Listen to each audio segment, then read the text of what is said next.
morning, 911. There's kids in Columbine with guns and grenades. Guns and grenades? They're shooting off the guns and they're throwing the grenades on the roof. Okay. Can you give me any kind of description? I think one of the guys, I'm sorry? like a black trench coat. A black trench coat? Black trench coat. 1 mil? And there was another guy wearing a white shirt. Okay. Did they have the guns and the grenades? Well, I was standing by the soccer field and I saw him throw a couple grenades on the roof and they exploded. And then I saw him shooting guns down towards the park. Is he in now? No, he can't. Stay low. He's shooting in the library right now. He's firing shots from the library. Firing shots in the library? Our way. Do we need to leave? Okay, hold on here. I want you to stay low, okay? And be very quiet. Okay. Okay? Stay low, because if you try to leave, I don't want you to get shot, okay? Okay. Stay very low and quiet. No, he said... They're walking by. He's walking by. He's walking. Okay. Okay. Stay very quiet. Stay very quiet. If you compare beer with bratwurst, and cheese with wine, or even whiskey with donuts, then we think you can pair all of these delicious drinks with murder, conspiracies, missing persons, and more. Drink with us as you feed your craving for true crime and creepy stories. Hello, hello. Here we are. And there you are, because you're there. And this is Perfectly Paired With. It's a podcast where I, Jason, pair a delicious beverage with a story that my gorgeous wife, Katie, tells us. We enjoy our beverages while listening and talking about all sorts of details in the story. Some of them matter, some of them don't. You never know, because we're drinking while doing this. Today, we've got a good story. It's a all too often told story, maybe a little bit forgotten these days because there's been way too many of this particular crime. And this strikes hard here at Colorado, and you'll see why soon, I'm sure, if you didn't read the title anyway. Katie, why don't you give us a little preview of what we're going to be talking about? On the morning of April 19th, 1999, 2,000 students headed off to class at their prominent high school located in Littleton, Colorado, after a weekend full of prom fun. None of them knew that if the Judgment Day plan, which had been meticulously developed over the previous year by two of their classmates, had gone as intended, that Monday would have been one of the worst days, or possibly even the last day of many of their lives. However, due to a perceived ammunition deficiency by one of the planners, an 18-year-old senior who referred to himself as Reb, a nickname short for Rebel, the plan had to be postponed 24 hours, giving his intended victims a day's reprieve. On the following day, when the Judgment Day plan, or NBK as it was also referred to, the letters standing for Natural Born Killers, was put into effect, it again would not go as expected. You see, what has come to be known as one of the first and worst and most notable school shootings in American history was actually a failed bombing that was designed to be more akin to a terrorist attack than to the shootings in Arkansas and Idaho that took place months before. But the masterminds behind this attack, Reb, and another senior, a 17-year-old who went by the nickname Vodka, had their plot, which was designed to kill hundreds of victims, including students, teachers, and first responders, foiled by their lack of knowledge on wiring detonators to explosive devices. This failure in terms of their ultimate goal did not prevent the perpetrators' notoriety. In fact, Reb and Vodka, better known by their legal names, Eric Harris and Dylan Klebold, have become synonymous with school shootings, just as the name of their high school will be forever connected with the American tragedy that was captured by the new 24-hour news cycle. In the end, nearly every moment of this high school massacre was projected, explored, discussed, and at times exploited. When Eric Harris and Dylan Klebold planned their NBK, or Judgment Day attack, they did so in 3 acts. So I find it fitting to tell this story in 3 parts. I'm not going to call them acts. I don't want to use a term chosen by the shooters. Instead, I've decided to refer to each part as a phase. The word phase referring to a distinct period or stage in a series of events. And I think if you look at the events in the lives of these killers, that is exactly what you have. Phases all contributing to the event many still simply have come to call Columbine. All right. This one, like I said it before, hits close to home. Yeah. Because it is home. I remember where I was when the news came out, as do you. Yes, I do. Mr. Chu's math class. I didn't find out until, it had to have been, we got out of school like 3:15 or so. So it was right around there. And I was in 6th grade. And in my school, I went to a private school, it was still part of elementary. So I had one class. And we were standing on the curb where we lined up for all the parents to come by and pick up the kids. And I swear it was like the same kid that told me about 9/11 happening when I was sitting on the bleachers in the morning waiting for school to happen, named Peter. I swear he told everybody, like, did you guys hear there was a school that was shot up by a bunch of students? And it was unfathomable. Like, it just, you're like, what? No, yeah. This isn't real. Go home, find out it is. And boy, how as a student at the time do you not, and a student that like gets it, is of cognitive ability to like imagine what that would be like. Do you not just like dive head into all the details? And boy, I was obsessed with it for a bit. Well, the details were completely inescapable because it literally was the focus of an entire nation for, I feel, days. Yeah. Like I can remember waking up and turning on the Today Show, and they literally flew maybe Katie Couric, but one of their hosts, to Littleton, Colorado, and she was reporting from there. And like the president literally responded the day of his thoughts. And so writing this script was very, very difficult because I feel like I know this entire story, but choosing what matters and what should be told as a reminder of the event was very difficult. Yeah. But what would help is a nice little bevy. Of course. So obviously I wanted to pick something from Littleton, which is where Columbine is located.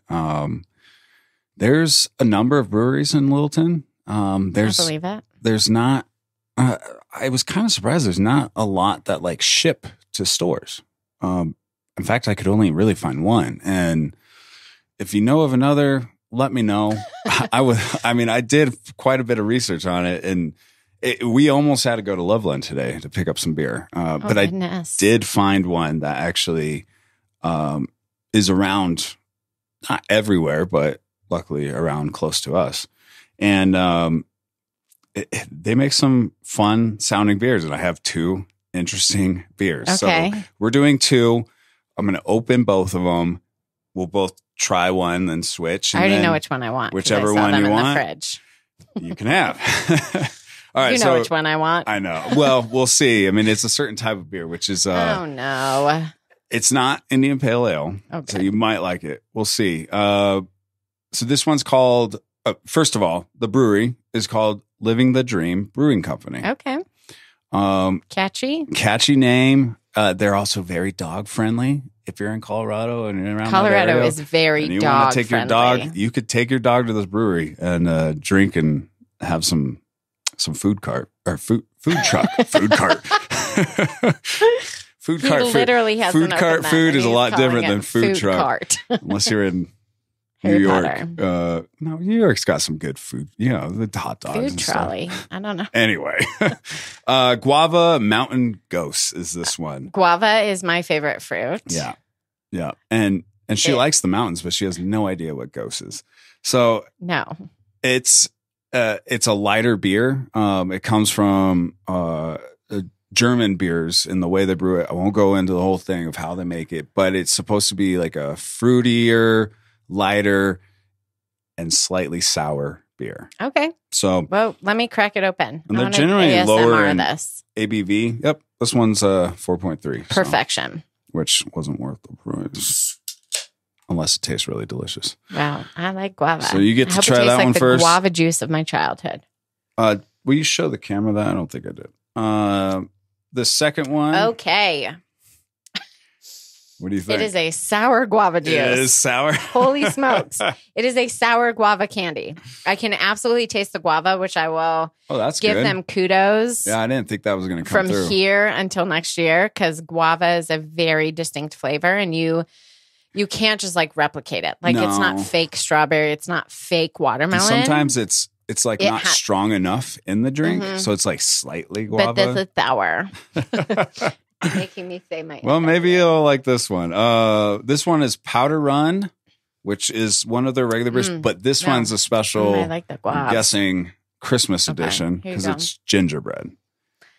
Interesting. So it's a cream ale with vanilla, ginger, and spices. Don't hand it to me guava. yet. I want you to taste the guava. I get to try this one first.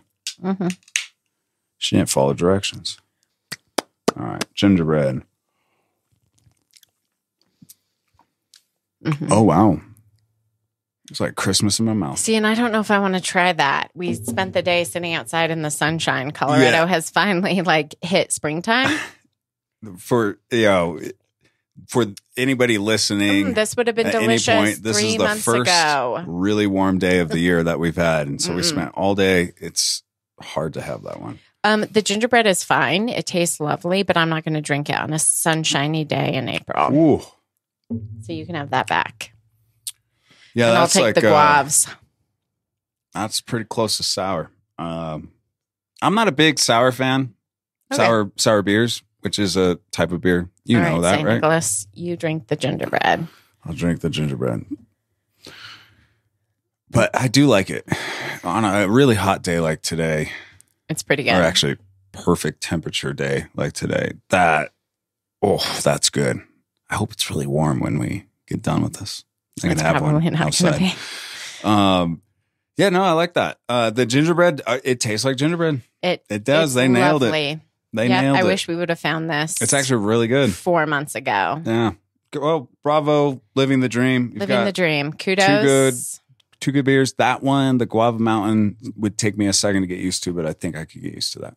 Well, 2 delicious beers, one a few months late, coming from Littleton, Colorado, are absolutely perfectly paired with a story set in the heart of Littleton, Colorado, the Columbine High School Massacre. Now, phase 1, as I describe it, will touch on Harris and Klebold's childhoods, as well as their early friendship. Phase 2 will cover the year leading up to April 20th, 1999. And the final phase will go into what actually transpired the day of the attack, with the hope of correcting a few misconceptions along the way. Set in Littleton, Colorado, a story that absolutely changed what it meant to be a student attending public school in this country. This is the Columbine High School Massacre. Now, phase 1 that I'm about to tell you about will touch on Harris and Klebold's childhoods, as well as their early friendship. Phase 2 will cover the year leading up to April 20th, 1999, and the final phase will go into what actually transpired the day of the attack, with the hope of correcting a few misconceptions along the way. So you're ready for phase 1? Yes, I am. Eric Harris was born on April 9th, 1981, in Wichita, Kansas. His father was a pilot in the Air Force, and his mother was a homemaker. As a military family, the foursome, which included Eric's older brother Kevin, moved around a lot. As a child, Eric enjoyed playing military war games and playing Little League. But it was the effects of his family's constant relocation that seemed to have affected him most. In Eric's own words, in an essay for a high school class, he once wrote, quote, "In the course of my life, I have moved to different houses or locations about 6 times. The last 3 times I have moved, I left behind some of my greatest friends I ever had. It is always hard to leave close friends behind." Then, later in the essay, he wrote, quote, "Losing a friend is almost the worst thing to happen to a person, especially in the childhood years," end quote. Now, just because Eric seemed like an average child at that time, that doesn't mean there weren't early signs already developing indicating that perhaps something was amiss with young Eric. In later years, he was relatively unable to recall much of his childhood in terms of specific memories. But one thing he did recall quite strongly was his love of fireworks and fire. Little pyro then? Yeah. At the age of 11, Eric discovered the game of Doom, and it is not an overestimation to say that he was obsessed with the first-person shooter game. A lot of people were. That was a game changer of a game. Now, Eric's father, Wayne, was a strict man with very high expectations for his boys. He was not afraid of instituting appropriate punishments when his sons made mistakes, but he also strove to protect his family members and the future he believed they were capable of achieving. In 1993, Eric's father retired from the Air Force, and the family subsequently moved to Littleton, Colorado, where Eric began attending Ken Carl Middle School. It was there that he met a fellow student named Dylan Klebold. Oh, they met in middle school? Yes. I didn't know that. Dylan Klebold was a Colorado native, born on September 11th, 1981 in Lakewood. September 11th? Mm-hmm. Weird. His father was a geophysicist, and his mom worked with disabled individuals prior to both starting their own real estate management company, which allowed the family to live a pretty affluent upper middle class lifestyle. As a child, Dylan was very shy and had a sincere love of baseball, specifically for the Boston Red Sox. Like the Harrises, the Kleybolds were a family of 4, which included Dylan's younger brother, Byron. Prior to starting middle school at Ken Carl, Dylan was a member of an accelerated academic program referred to as CHIPS, standing for Challenging High Intellectual Potential Students. It was in this academic program that Dylan met a boy named Brooks Brown, and although Brooks would leave the program in 3rd grade, whereas Dylan would stay until 6th grade, the 2 boys would meet again in high school. There, Brooks would hang out often with both Eric and Dylan. Dylan's most defining characteristic was probably his intelligence. In his own words, this is what Dylan believed about that trait. Quote, "Fact, people are so unaware. Ignorance is bliss, I guess. That would explain my depression," end quote. Because he found everybody ignorant, but he knew he was better. so educated, so intelligent that he didn't have the bliss that came with ignorance. Yeah. Actually, this is just an aside. In a lot of his writings, he comes across as this like highly evolved, like could be cult leader. Yeah. Based on stuff that he wrote. Yeah, I agree. Fascinating. Yep. Now, as high school sophomores, Eric and Dylan really cemented their friendship. The pair, along with Brooks Brown, shared a love of philosophy and video games. And on the surface, the trio were average high school friends. When Brooks joined the theater club to work behind the curtain, Dylan followed. The 3 friends were often found on Friday nights rooting on the Columbine Rebel football team, where Eric's older brother was the starting kicker. This familial relationship garnered Eric positive attention from his peers, specifically from female classmates. Now, once in high school, there were additional signs that something was amiss with Eric. After taking a date to homecoming freshman year, the young lady told Eric that she wasn't really interested in dating him any further. To this, Eric planned an elaborate prank in which he staged a fake suicide down by a river. After covering a rock with fake blood, Eric laid down next to it and had the young lady brought out to see him. She obviously was shocked and horrified at what she saw was an over-the-top, inappropriate response to her rejection of Eric. Holy crap. Jeez. Right?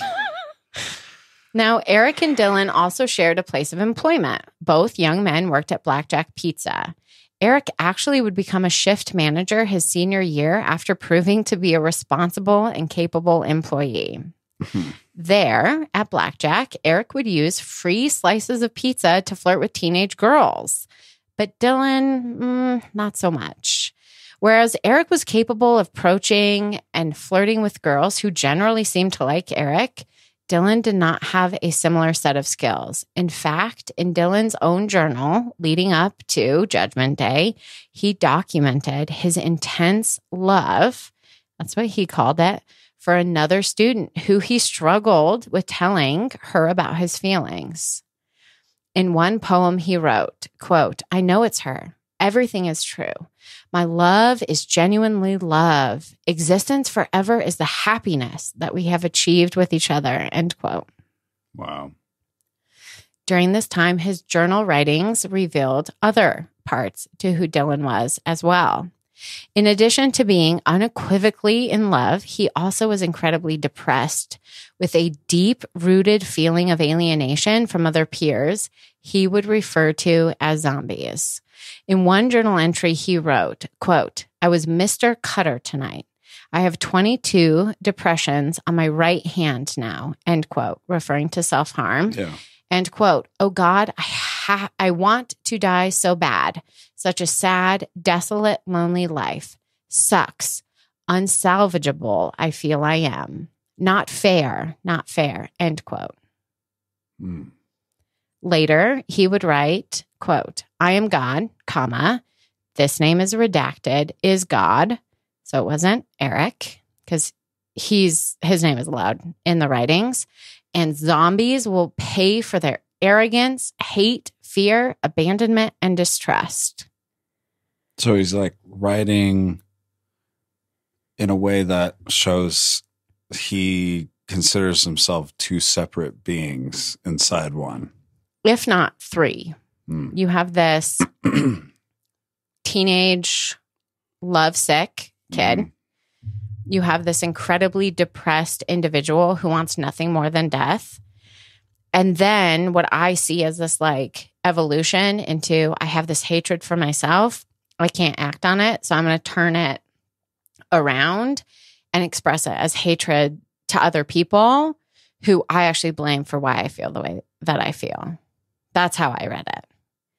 But this is what's interesting. There was one part in one of his journals that read, quote, "When Dylan Bennett Klebold got covered up by this entity containing Dylan's body, as I see the people at school, some good, some bad, I see how different I am," end quote. Like in his mind, something else overtakes him. And it's when that thing overtakes him that he has become alienated from his peers. And I just think that's very interesting. Yeah, 100%. That's, I mean, sounds demonic. Yeah. You know? Yeah. Definitely. I mean, obviously, like some sort of diagnosis of multiple personalities or something, but the way he's writing, and then of course us knowing what he does, it's like, oh, that's a darker force there. Like, and when the quotes that you were just giving us, like, what's the timeline on that? Prior to like spring 1998. Is it a lot prior or? No, I would say it falls within their high school career. Yeah. Yeah.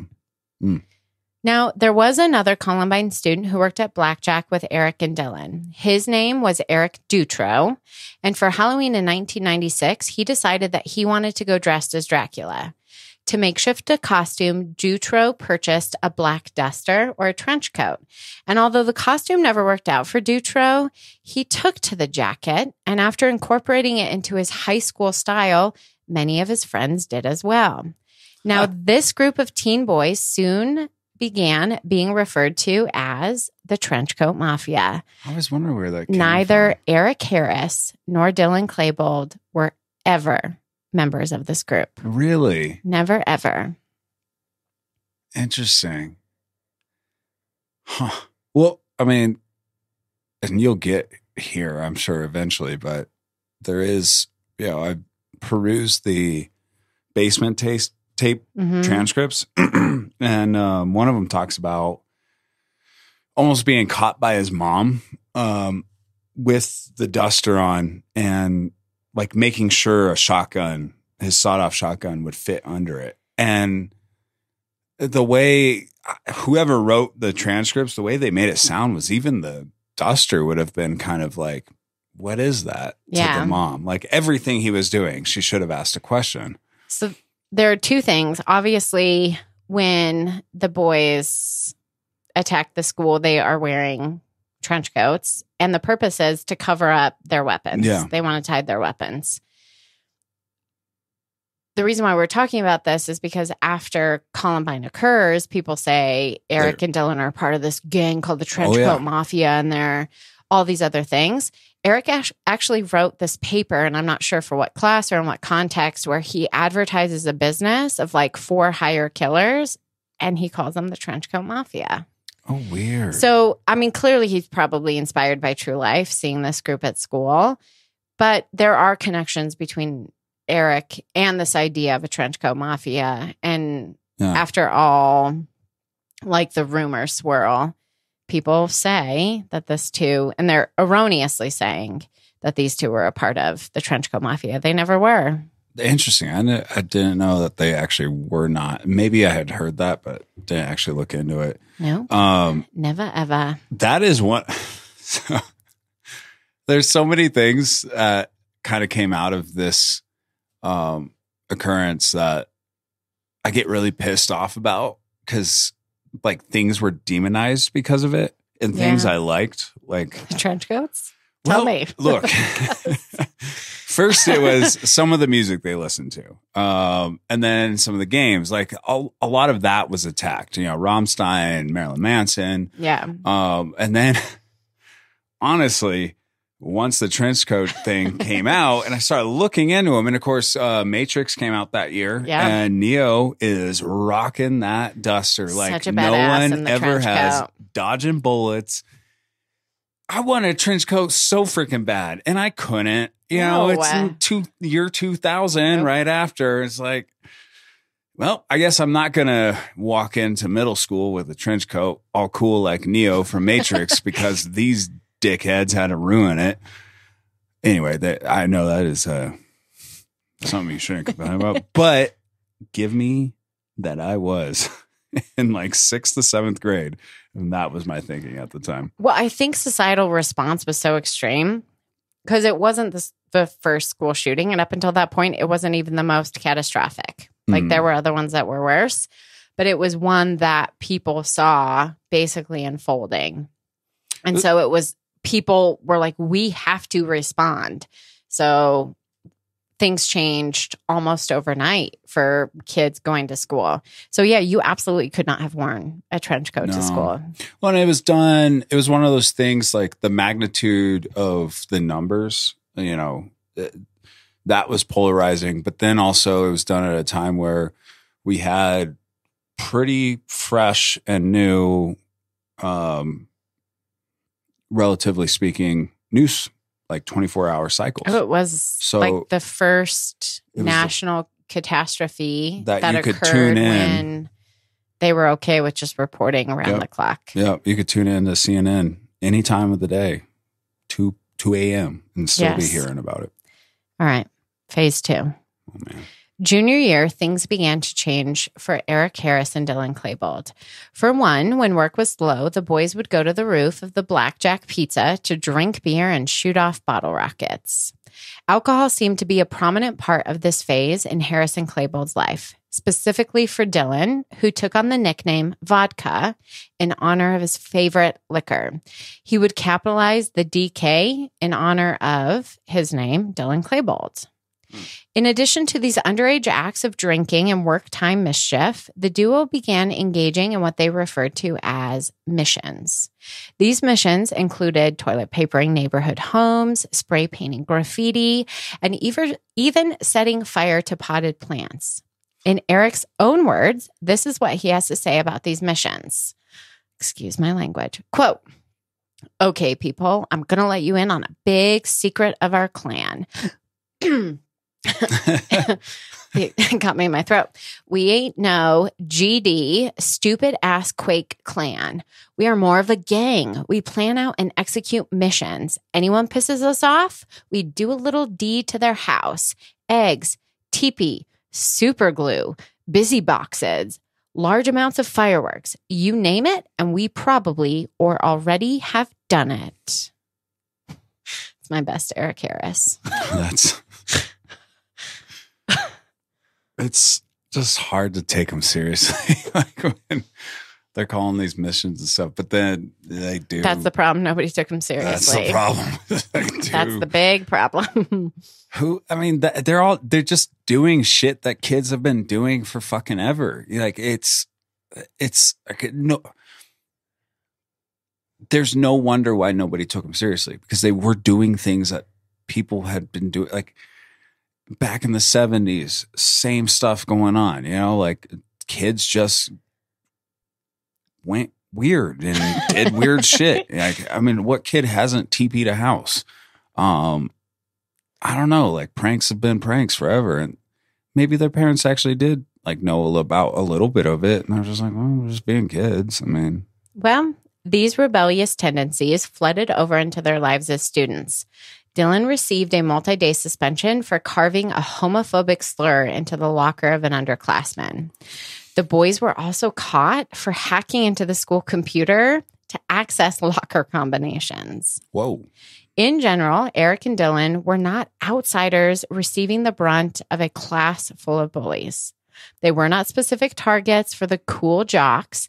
In fact, according to most, the boys were a part of a relatively well-known group of friends. And if they were subjected to bullying, it was no more than the bullying they were doing themselves.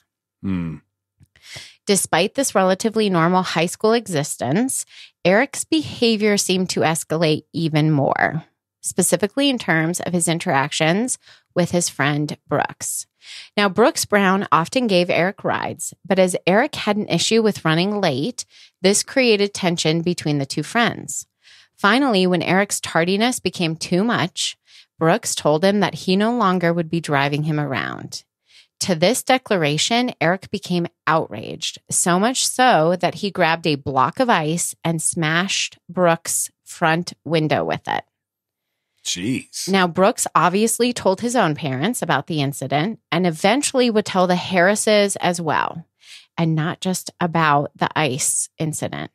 Brooks also revealed to Eric's parents that Eric had alcohol hidden in his bedroom and that he, along with Dylan, were vandalizing the neighborhood at night during their so-called missions. Wayne was very upset with his son, but most likely he was just very concerned that Eric was jeopardizing his future. And after making his son apologize to Mrs. Brown, Brooks's mom, Wayne was just ready to move on.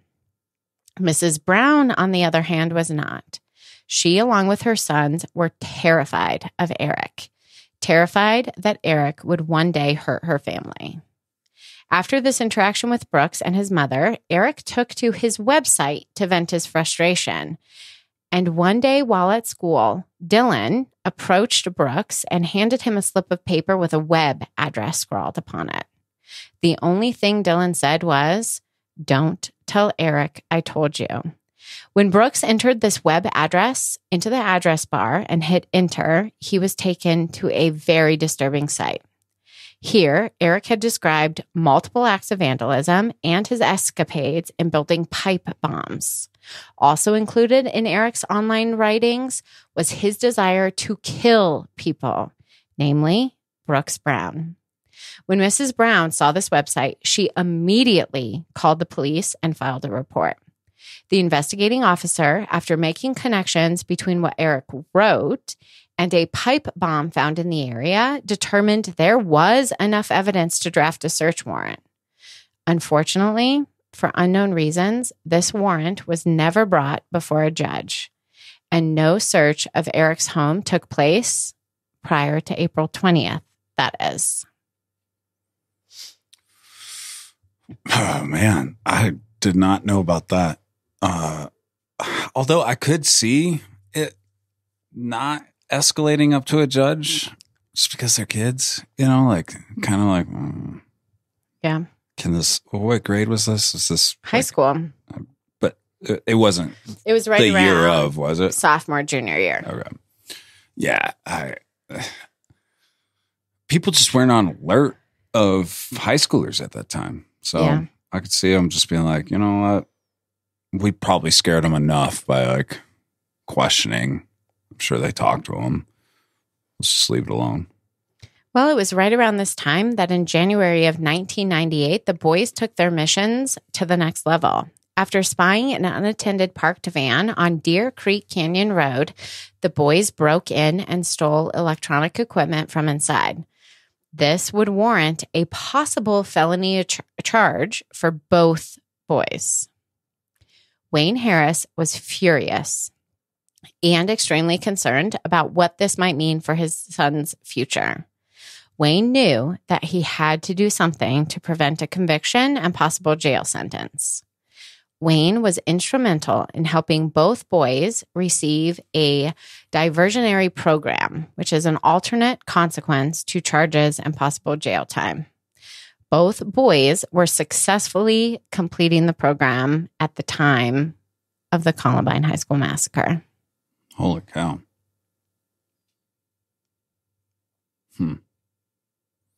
Well, they prided themselves on fooling everybody. And they did. No. They absolutely did. Now, beginning in the spring of 1998, Eric and Dylan were actively planning for Judgment Day, or NBK.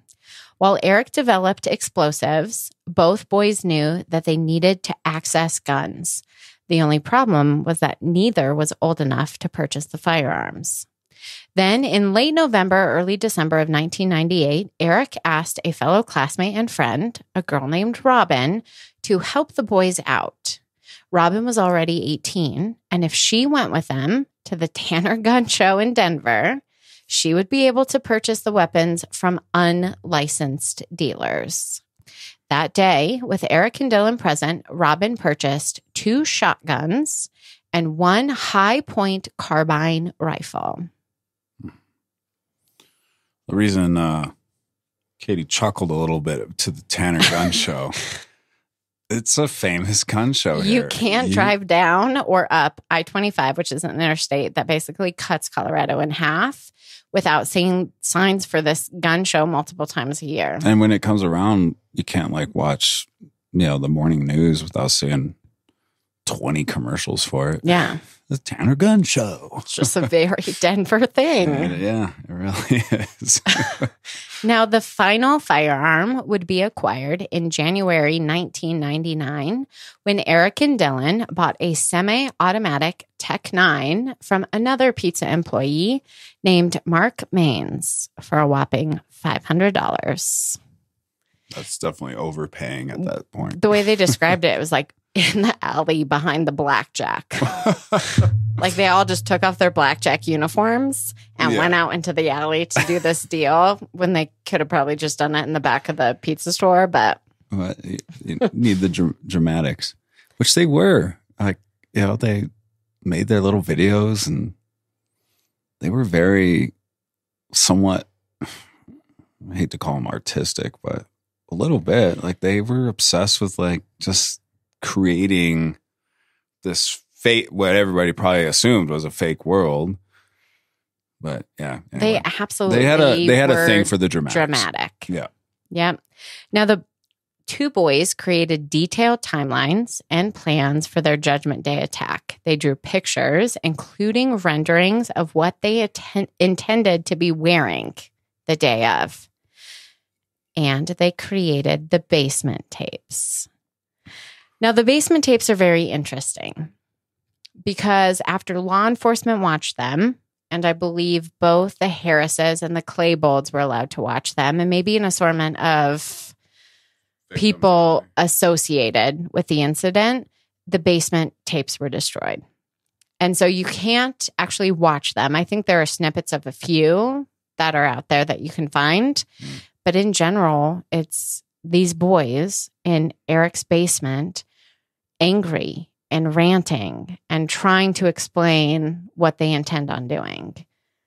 You can access all the like actual transcripts, which I know you had the transcripts, but I think the transcripts I don't you can think get it's an from entirety. It's not though, but you can get them from the Freedom of Information Act from Jefferson County. Yeah. I did take a quick peek at them, and it looked like actual transcripts of everything. I think they try to explain what the boys are doing. They document what they're saying, but it's part of the sheriff's just report, if I remember right. Hate. Yeah. Filled. I mean, truly, you could watch one of their other rantings. videos that haven't been destroyed and read the transcript, and you know exactly what it looks like, what it sounds like, because they're the same in the other videos. Right. I'm not quite sure why they destroyed these ones. I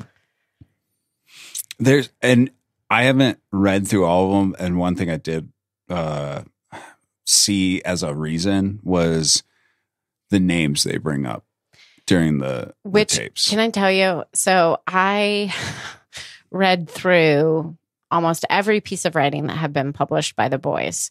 And if it isn't Eric or Dylan's name, all the names have been redacted, including Dylan's professed love, which I spent a ridiculous amount of time trying to cipher that girl's name. And I do think it probably was to protect their identity, but also there's this really dark side to telling the story of Columbine, which is there's a group of people out there who actually side with Dylan and Eric, which we were probably 6 or 7 years ago. Yeah. All the schools in Colorado basically were shut down because a crazed fan of these two killers flew into Colorado and nobody knew what she intended to do. And so I think also part of why they destroyed the basement tapes was not to give people out there a reason to identify with the killers and a means to watch them talk and say really horrific things and be like, well, I side with them. Yeah. No, when that happened, it was such an odd thing. Like when these weird, odd things happen, I try and dive into it as quick as possible if I have time. And because that's when most of the information that will come out that, later. And you're talking about the woman who flew in to Colorado. Yeah. Or not even woman. I think she was a teenager. When that happened, looking into it, I didn't realize that was a thing. There were so many websites and pages dedicated to these two to killers. Eric and Dylan, and people love them. They have actually kind of gone down in infamy to a small group of, or maybe not the right so word, small group of people, and that's why it's unsettling. Yeah, I mean it's a small enough group of people that I honestly don't think there's much to worry about, but I mean, it definitely. You go on with your story. I don't want to go into too much of my readings. On Friday, April 16th, 1999, Eric and Dylan worked their last shift at Blackjack Pizza. Eric secured advances against hours that the two had already worked to buy last-minute supplies for their NBK Judgment Day attack. Then the two boys went bowling, which is something they did rather often. And just as an aside, not because I want to throw shade at these two, would you call them dickheads? They weren't good. Dylan's average bowling score was 115 and Eric's was even worse with an average score of 108. Then on Saturday, April 17th, Dylan attended prom with his friend Robin, the same Robin who purchased the boys their first 3 firearms. So Robin was a 21-year-old? No, she's the same grade as them. She just turned 18 before. Oh, Yeah, because you can purchase rifle. Well, then you could purchase rifles at 18. I don't know if you can anymore. I'm not sure. I'm not sure. Now, Dylan, wearing a traditional black tuxedo with his hair slicked back, and Robin joined a group of friends to experience the high school tradition of senior prom in a stretch limousine, no less. Wow. Eric Harris, who was usually much more successful with the ladies, had not secured a prom date and instead went on a first date with a girl named Susan that night. On their date, Eric and Susan watched Event Horizon in his basement. At the end of the movie, the couple simply talked. Then Eric went outside to warm up Susan's vehicle before kissing her on her cheek and telling her goodnight. Okay. But it's a very interesting first date, in my opinion, when you consider what Eric wrote in his journals about what he actually wanted to do to women. He wrote about wanting in the most reasonable way that all he wanted to do was get laid. And in the most extreme way, he described violent sexual acts that he wanted to do to girls that he came into contact with through the course of his day. Violent. Can you give us kind of an example? I was going to quote it, and I physically could not do that. Like girls in his gym class, girls he worked with, he described wanting to just brutalize and rape them. That's what he wrote about in his journal. Okay. So like hitting them and choking them. No. No. Or just like literally just raping them. rape them. That's what he wrote about wanting to do to young women. Yikes. I just think the well that is Eric Harris in terms of absolute piece of crap just keeps going deeper and deeper. Yeah. When you read stuff that he wrote. Jeez. Now, I wonder if that weekend's events were so normal because in the end, Eric and Dylan didn't actually think Judgment Day would happen. Or because in the end, making Judgment Day happen was no different for the pair than bowling or a first date. And when you consider what one of them wrote, which I will read in a moment, I tend towards the latter. Here is what Eric wrote about his intended Judgment Day. Quote, "I'm coming for everyone soon, and I will be armed to the fucking teeth, and I will shoot to kill. God, I can't wait till I kill you people. Feel no remorse, no sense of shame. I don't care if I live or die in the shootout. All I want to do is kill and injure as many of you as I can, especially Christians who are to blame for most of the problems in the world." End quote. Dang. That's one I heard back in the day was that they especially had it out for Christians. But then people would say, no, it was everything was, disproved, in some sort of way. But revisiting a lot of this and also actually for the first time reading a lot of their actual writings, no, that was true. They really did not like Christians at all. I think in the end, people wanted to have a direct answer for why the boys did what they did. And what came out initially was these boys were bullied, and so they targeted certain people that they saw as their bulliers. Isn't technically the truth, considering their initial plan, which we will talk about in the next episode, which we're going to release at the same time, so don't lose your minds, was they just wanted to kill hundreds upon hundreds of people. They were indiscriminate about their approach at people losing their lives. But there was this very, in my opinion, sincere truth that they saw villains in the world that they think had wronged them. And they were very happy creating lists in their journals of specific names of people they wish were dead. They talk about specific groups of people. I'm going to talk about Eric being a racist and a homophobic, and he absolutely had his villains of society. That can be true at the same time as it can be true that he just wanted people to die. And society wants a direct, clear explanation. And for Columbine, there isn't a direct, clear explanation. And I think that's where people struggle. They can absolutely have targets and wanted to kill everybody, and both things can be true. Yeah. And people don't like that because it's a messy explanation. Yeah, definitely. Well, and I mean, I think you'd agree. Like the bullying part, reading their writings, I think they were bullied at times. You know, like, and they perceived bullying a little bit differently than what society would think. Because I mean, it's Dylan. He has a line where he says, basically, he picks kids to bully. And that's another thing I didn't even really know until looking into things recently. It was, they bullied a lot of kids. And Dylan wrote that he bullies kids that remind him of himself and the reasons he was bullied. So maybe he wasn't necessarily like directly bullied a lot at Columbine, but certainly through growing up, he was, because he would talk about, you know, the way he looks, his nose, his, you know, he specifically said certain things that he would be bullied about. So he's definitely got some bullying in his past. I don't think it's to the degree that it was sold at the beginning that that's the reason they did it.